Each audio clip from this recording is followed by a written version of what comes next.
Hello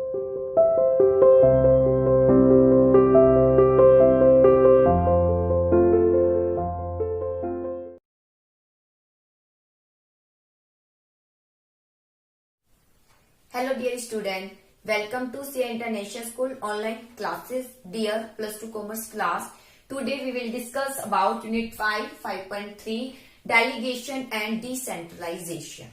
okay बेटा, इससे पहले हम डिस्कस कर चुके हैं ऑर्गेनाइजिंग क्या है और ऑर्गेनाइजेशन स्ट्रक्चर क्या है। लेकिन इस स्ट्रक्चर में जैसे डिपार्टमेंट बना दिए गए हैं तो सुपीरियर सबऑर्डिनेट होते हैं, तो वहां पर कार्य करने के लिए कुछ अथॉरिटी भी दी जाती है, इसलिए ये लेसन इस पर बेस है। जहां पर ऑर्गेनाइजेशन स्ट्रक्चर आपने तो बना दी, इतनी एक्टिविटी डिटरमाइन कर ली, इतने डिपार्टमेंट आपने बना दिए, परचेज डिपार्टमेंट है, प्रोडक्शन डिपार्टमेंट है, सेल्स डिपार्टमेंट है, फाइनेंस है, तो यहाँ पर कार्य करने के लिए कुछ अथॉरिटी तो देनी ही चाहिए, तभी तो व्यक्ति कार्य कर पाएगा। आपको हमने कोई काम दे दिया लेकिन काम करने की अथॉरिटी ही नहीं दी कि आप अपने तरीके से कर सके, तो आप कैसे उस काम को फुलफिल कर पाएंगे? आप नहीं कर पाएंगे। तो डेलीगेशन अथॉरिटी में यही डिस्कस किया जाता है कि डेलीगेशन अथॉरिटी में कि हम डेलीगेट करते हैं। क्या डेलीगेट करते हैं? अथॉरिटी, यानी हम किसी को रिस्पॉन्सिबिलिटी, यानी किसी को हम अधिकार देते हैं कार्य को करने का, इसमें बोलते हैं डेलीगेशन ऑफ अथॉरिटी। चलिए देखिए डेलीगेशन ऑफ अथॉरिटी क्या है। It refers to the process of entrusting responsibility and authority and creating accountability of the process to whom work or responsibility has been handed over. इसका अभिप्राय वह process है जिसके अंतर्गत क्या किया जाता है? इंटरेस्टिंग रिस्पॉन्सिबिलिटी सौंपी जाती है। क्या? रिस्पॉन्सिबिलिटी यानी कार्य, एक जिम्मेदारी सौंपी जाती है। इसी के साथ क्या दिए जाता है? जिम्मेदारी के साथ, कार्य के साथ कुछ अधिकार कि आप अपने तरीके से कर सको। जब हम कार्य के साथ आपको अधिकार देंगे, आप अपने तरीके से कर सको, तो इट मीन्स हम आपसे आंसर ले सकते हैं कि काम पूरा क्यों नहीं हुआ, क्या इसमें रीजन था, आप जवाब दे सकते हैं। लेकिन जो हमने अथॉरिटी नहीं दी तो वहां हम आपसे कैसे आंसर दे सकते? नहीं दे सकते। आप तो यही कहेंगे कि आपने काम दिया था और आपने इस तरीके से करने के लिए कहा था, तो वैसे किया है, हमने अपने तरीके से तो नहीं किया, तो हम कैसे जवाब दें? इसीलिए अथॉरिटी देनी जरूरी होती है ताकि हम सामने वाले को जिम्मेदार भी ठहरा सके जिसने काम किया है, उसके पास कुछ एक्सक्यूज नहीं हो। एंड क्रिएटिंग अकाउंटेबिलिटी, और जहां अथॉरिटी दी जाती है वहां अकाउंटेबिलिटी उत्पन्न हो जाती है, यानी जवाबदेही, आंसर आपको ही देना है। काम दिया था, काम करने का कैसे तरीके से आप काम करें, किस तरीके से आप फुलफिल करें, वो सब आपको अथॉरिटी दे दी गई है। अब अकाउंटेबिलिटी शुरू हो जाएगी आपकी कि आप किस तरीके से उस कार्य को करें, कि अकाउंटेबिलिटी शुरू हो जाएगी कि उसका आंसर आपको ही देना पड़ेगा। Of the process to home work और responsibility has been handed over, जिसको भाई रिस्पॉन्सिबिलिटी सौंपी गई है, जिसको कार्य सौंपा गया है और कार्य के साथ अधिकार दिया गया, उसी की अकाउंटेबिलिटी, जवाबदेही बन जाती है कि कार्य किस तरीके से पूरा किया, क्यों नहीं हुआ, जवाब देने की। इसे बोलते हैं delegation of authority. Means delegate करना है, डेलीगेट यानी सौंपना है, किसके साथ? कार्य के साथ कुछ अथॉरिटी को, ताकि अकाउंटेबिलिटी उत्पन्न हो सके और कार्य फुलफिल हो सके। इससे क्रिएटिविटी भी इंक्रीज होती है। जब व्यक्ति अपने तरीके से करेगा तो सोचेगा कुछ नया लेकर आए, क्रिएटिविटी उसकी इंक्रीज होगी, इन्वॉल्वमेंट इंक्रीज होगी, उसे लगेगा हाँ जी मेरी पोस्ट की कुछ डिग्निटी है, कुछ तो प्रतिभा है, मेरी कुछ तो स्थान है, जिस एक महत्वपूर्ण प्लेस पर मैं कार्य कर रहा हूँ। लेकिन कोई अथॉरिटी नहीं है, सब कुछ बस एक पोस्ट दे दी गई है, लेकिन कोई अथॉरिटी नहीं दी अपने तरीके से काम करने की, फिर उस पोस्ट देने का कोई फायदा नहीं है, फिर कोई अंतर नहीं रह जाएगा सुपीरियर और सबऑर्डिनेट में।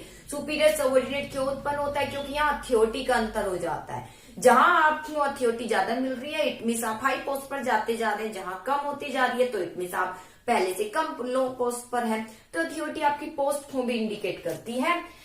तो इस प्रकार इसे बोलते हैं डेलीगेशन अथॉरिटी। चलिए डेलीगेशन अथॉरिटी में क्या क्या एलिमेंट आते हैं, जैसे पहले बताया था, पहले रिस्पॉन्सिबिलिटी यानी जॉब दी जाती है, सेकेंड अथॉरिटी यानी अधिकार दिए जाते हैं, थर्ड अकाउंटेबिलिटी। तो सबसे पहले आता है रिस्पॉन्सिबिलिटी क्या है। It refer to obligation of a subordinate to properly perform the assign duty. इसका अभिप्राय क्या है? ऑब्लिगेशन यानी जिम्मेदारी है। क्या जिम्मेदारी?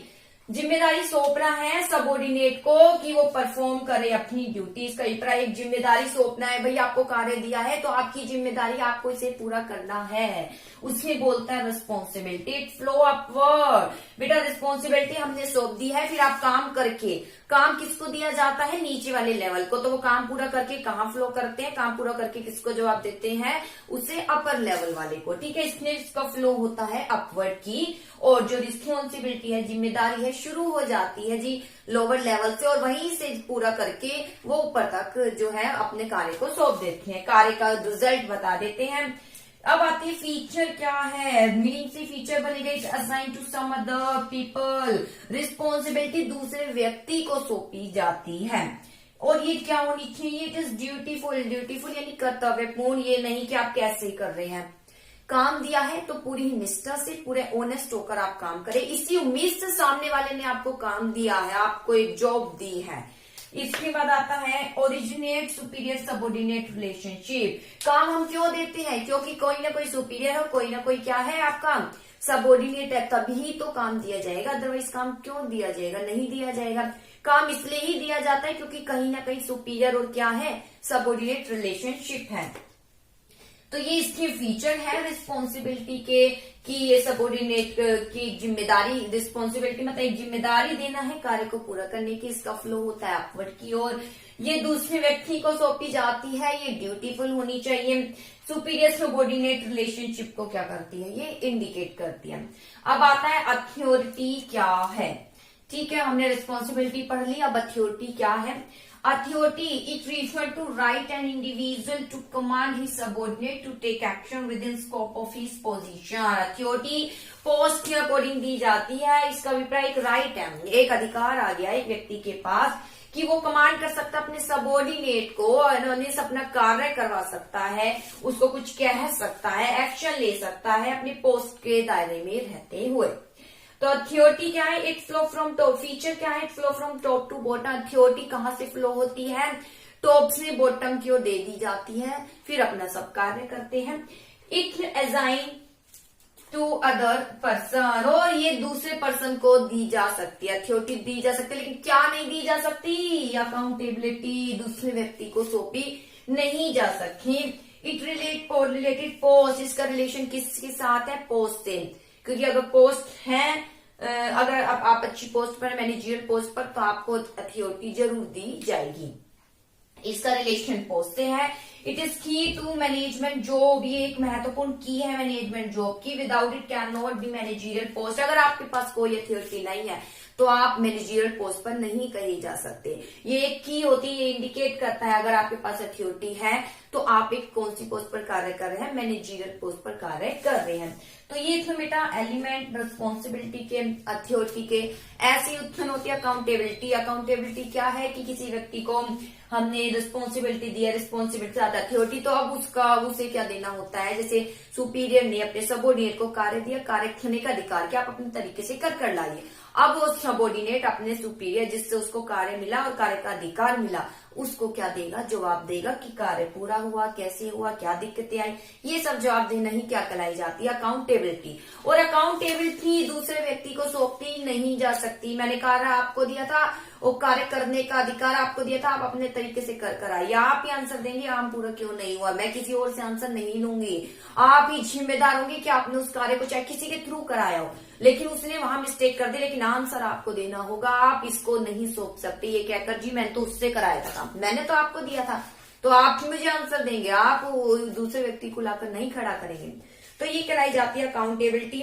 इट फ्लो अपवर्ड, अपवर्ड तो है ही अकाउंटेबिलिटी बेटा, यहाँ ऊपर की ओर फ्लो होता है अपवर्ड की ओर, ठीक है, क्योंकि इसमें अकाउंटेबिलिटी वही जवाब देना होता है, जवाब देना मीन्स नीचे लेवल से ऊपर लेवल तक क्या दिए जाते हैं, जवाब दिए जाते हैं। फीचर बताई चुकी हूँ बेटा, ये किसी दूसरे व्यक्ति को सौंपी नहीं जा सकती, और ये उसी के प्रति होती है जो कि डेलीगेटर होता है, यानी जो व्यक्ति को सौंपा गया है उसी के प्रति ही ये जवाब देने की जिम्मेदारी रहती है। सुपीरियर सबऑर्डिनेट रिलेशनशिप है, इसलिए ये उत्पन्न होता है। और it originate because of delegation authority. Accountability क्यों उत्पन्न होती है, क्योंकि क्या करा है हमने, delegation of authority, delegation authority के कारण ही क्या उत्पन्न होती है, अकाउंटेबिलिटी। तो बेटा इसके बाद कोई डिफरेंस है, मैंने मीनिंग बता दी है, तो आई होप आप डिफरेंस कर लेंगे। इसके बाद एक क्वेश्चन अराइज हो जाता है, कैन अकाउंटेबिलिटी बी डेलीगेटेड, क्या अकाउंटेबिलिटी डेलीगेट की जा सकती है। क्या अकाउंटेबिलिटी डेलीगेट की जा सकती है? तो आंसर आप क्या देंगे? नहीं, डेलीगेट नहीं की जा सकती। तो डेलीगेट क्या की जा सकती है? क्वेश्चन है क्या अकाउंटेबिलिटी डेलीगेट की जा सकती है? नहीं जी, अकाउंटेबिलिटी डेलीगेट नहीं की जा सकती। क्यों नहीं की जा सकती? केवल रिस्पॉन्सिबिलिटी दूसरे व्यक्ति को सौंप सकते हो आप। ठीक है, आपको कार्य दिया है तो आप कार्य किसी दूसरे व्यक्ति से करा सकते हैं, उसको कुछ अथॉरिटी दे सकते हैं जी अपने तरीके से करना है। लेकिन कार्य आपको मिला था, मैंने आपको दिया, अकाउंटेबिलिटी आपकी ही उत्पन्न हो जाएगी। आप किसी दूसरे व्यक्ति को नहीं सौंप सकते और ना ही कह सकते हो जी इससे आंसर लीजिए। मैंने तो काम आपको दिया, मैं तो आपसे ही आंसर लूंगी। आप किसी तीसरे व्यक्ति को यहाँ खड़ा नहीं कर सकते जी इससे आंसर लीजिए। इसमें अकाउंटेबिलिटी सौंपी नहीं जा सकती। अकाउंटेबिलिटी जिस व्यक्ति को कार्य दिया है किसी सुपीरियर ने, ठीक है, सुपीरियर ने अपने जिस सबॉर्डिनेट यानी ए सबॉर्डिनेट को कार्य दिया है तो ए सबॉर्डिनेट ही क्या देगा? आंसर देगा अपने सुपीरियर को। ये कोई किसी बी को नहीं खड़ा कर सकता जी, आप इससे आंसर लीजिए। ठीक है, और अकाउंटेबिलिटी उसी के प्रति उत्पन्न होगी जिसको काम करने का क्या दिया गया है? अथॉरिटी दी गई है। तो ये इतना। इसके बाद आता है बेटा division of labour is the basis of delegation of authority. Division of labour यानी काम का बंटवारा करना। ठीक है, काम सौंपता है, काम करने के अधिकार। ये बेस है डेलीगेशन ऑफ अथॉरिटी का। तो सबसे पहले इसमें लिखा है डेलीगेशन अथॉरिटी क्या है? डेलीगेशन अथॉरिटी मतलब सिंपल कि कार्य करने के साथ अधिकार देना, ताकि वो व्यक्ति जिसको कार्य दिया है एक कार्य को अच्छे तरीके से, एफिशिएंट रूप से, इफेक्टिव रूप से कर सके, उसे बोलते हैं डेलीगेशन अथॉरिटी। इसके बाद आता है डिवीजन ऑफ लेबर। क्या है डिवीजन ऑफ लेबर? लेबर मतलब लेबर का बंटवारा नहीं, कार्य का। तो आपको पता है एक व्यक्ति सारा खुद कार्य परफॉर्म नहीं कर सकता, इसलिए वो क्या करता है? अपने बर्डन को कम करने के लिए कुछ एक्टिविटी को क्या कर देता है? दूसरे व्यक्ति को सौंप देता है। जब वो एक्टिविटी किसी दूसरे व्यक्ति को सौंपता है तो एक्टिविटी के साथ कुछ क्या दे देता है? अथॉरिटी, अपनी अथॉरिटी उसको दे देता है ताकि वो कार्य को फुलफिल कर सके। इसलिए बोलते हैं division of labour. Division of labour किसका बेस है? Delegation of authority. Mean division of labour delegation authority से होता क्या है? वर्कलोड कम हो जाता है। वर्कलोड क्या हो जाता है? कम हो जाता है। किसका? सुपीरियर का। वो अपना जो माइंड है, अपना जो ध्यान है महत्वपूर्ण की एक्टिविटी पर लगा सकता है। तो ये है डिवीजन ऑफ लेबर। और इससे क्या होता है? कुछ स्पेशलाइजेशन भी प्राप्त हो जाती है। देखिए, नो ऑफिसर इतना कैपेबल नहीं होता सारा कार्य खुद कर सके, इसलिए कंप्लीट करने के लिए कार्य को डिवाइड कर देता है, फिर उस कार्य को वही पर्सन को देता है जो उसमें परफेक्ट होता है। इसे स्पेशलाइजेशन के भी लाभ मिलते हैं, उसको अथॉरिटी भी दे देता है।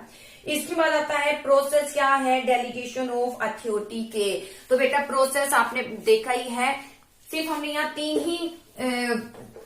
ही वर्ड पर डिस्कस किया है। प्रोसेस डेलीगेशन अथॉरिटी में सबसे पहले क्या आती है? Assign responsibility. असाइन रिस्पॉन्सिबिलिटी, ठीक है। Granting authority. तीसरा फिक्सिंग अकाउंटेबिलिटी। तो बेटा बहुत सिंपल है इसकी प्रोसेस। असाइन रिस्पॉन्सिबिलिटी क्या है? डेलीगेशन अथॉरिटी के अंतर्गत कार्य को सौंपा जाता है। जब कार्य को सौंपा जाता है तो कार्य की जिम्मेदारी उत्पन्न हो जाती है। जैसे कि सेल्स डिपार्टमेंट में सेल्स मैनेजर ने अपनी सेल्स जो एग्जीक्यूटिव है या सेल्समैन को क्या दिया है? कुछ कार्य दिया है सेल्स का। ठीक है, तो ये है उसको रिस्पॉन्सिबिलिटी यानी उसको जिम्मेदारी सौंपना। फिर ग्रांटिंग अथॉरिटी यानी कार्य के साथ क्या देना है? अथॉरिटी देना क्या कहलाया जाता है? Granting authority. मान लीजिए सेल्स मैनेजर ने सेल्स पर्सन को क्या दिया है? रिस्पॉन्सिबिलिटी, जी सेल्स करके आना है, टारगेट पूरा करना है। टारगेट के साथ कुछ क्या दे देंगे? अथॉरिटी दे देंगे कि सेल्स आपको करना है, सेल्स अपने तरीके से कर आइए। पॉलिसी बता देंगे भाई क्या सेल्स है, क्रेडिट सेल है, सब बता देंगे। फिर सेल्स किस तरीके से करना है कुछ अथॉरिटी दे देते हैं। अथॉरिटी कुछ भी हो सकती है, जैसे कि मान लीजिए कि हाँ जी कुछ अच्छा क्रेडिट वर्थी पर्सन है, अच्छी साख वाला पर्सन है, तो आप उसको कुछ डिस्काउंट दे सकते हो, आप अपने तरीके से दे सकते हो, हैंडल कर सकते हो। ठीक है, कुछ उधार दे सकते हो, कुछ एक के साथ एक फ्री। आप अपने तरीके से देखिए कि किस तरीके से सेल्स ज्यादा हो सकती है, आप अपने तरीके से सेल्स कर आइए। थोड़ा ये अधिकार वो दे देता है सेल्स मैनेजर, तो ये कहलाई जाएगी ग्रांटिंग अथॉरिटी। इसके बाद आता है फिक्सिंग अकाउंटेबिलिटी। जैसे ही अथॉरिटी दे दी जाती है तो सीधी सी बात है अब क्या उत्पन्न हो जाएगी? अकाउंटेबिलिटी। अब यही सेल्समैन जो किसको आंसर देगा? अपने सेल्स मैनेजर को आंसर देगा कि भाई कार्य पूरा हुआ या नहीं हुआ। तो इसे बोलते हैं फिक्सिंग अकाउंटेबिलिटी, कि जिसको कार्य दिया है, कार्य के साथ अधिकार दिया, अधिकार के साथ क्या उत्पन्न हो जाएगी, जवाबदेही उत्पन्न हो जाएगी, इसमें बोलते हैं अकाउंटेबिलिटी। तो यही बेटा इसके प्रोसेस है। इसके अलावा अगला पॉइंट टॉपिक आता है इंपॉर्टेंस ऑफ डेलीगेशन अथॉरिटी क्या है, ये हम डिस्कस करेंगे नेक्स्ट वीडियो में डिसेंट्रलाइजेशन के साथ। प्रोसेस एक बार और एक्सप्लेन कर देती हूँ, जैसा आपकी बुक में है, बाकी जैसे मैंने बोला है तो आपको वैसे ही करना है। फर्स्ट है डेलीगेशन प्रोसेस का, ये है रिस्पॉन्सिबिलिटी दी जाती है क्योंकि कोई भी व्यक्ति इतना कैपेबल नहीं होता सारा कार्य खुद कर सके, इसलिए कार्य को डिवाइड कर दिया जाता है। जैसे पीछे बताया था, कार्य को डिवाइड कर दिया जाता है, उस पर्सन को सौंपा जाता है जो उसमें योग्य होता है। इसमें ग्रांटिंग अथॉरिटी, सेकंड स्टेप आता है अथॉरिटी देना। जब रिस्पॉन्सिबिलिटी दी जाती है तो रिस्पॉन्सिबिलिटी बिना अथॉरिटी के मीनिंगलेस हो जाएगी क्योंकि व्यक्ति वो कार्य को खुद नहीं कर पाएगा, इसलिए नीडफुल अथॉरिटी दे दी जाती है। जैसे कि परचेज डिपार्टमेंट है तो परचेज मैनेजर को अथॉरिटी दे दी जाएगी किस तरीके से रॉ मटेरियल परचेज करे, इन्वेंट्री किस तरीके से सबॉर्डिनेट हो, कार्य का बंटवारा करे, वो सब उसी को परचेज मैनेजर को ही, जैसे सेल्स मैनेजर को सब अथॉरिटी दे दी सेल्समैन से कैसे कार्य करवाना है। फिक्सिंग अकाउंटेबिलिटी, इसके बाद जैसे ही अथॉरिटी दे दी जाती है अकाउंटेबिलिटी उत्पन्न हो जाती है। हर सबऑर्डिनेट जिसको अथॉरिटी दी थी वही अकाउंटेबल होता है उस सुपीरियर के प्रति जिससे उसने अथॉरिटी ली है, वो कार्य लिया है। तो ये है बेटा process of delegation of authority. I hope topic clear हुआ होगा। ओके बेटा।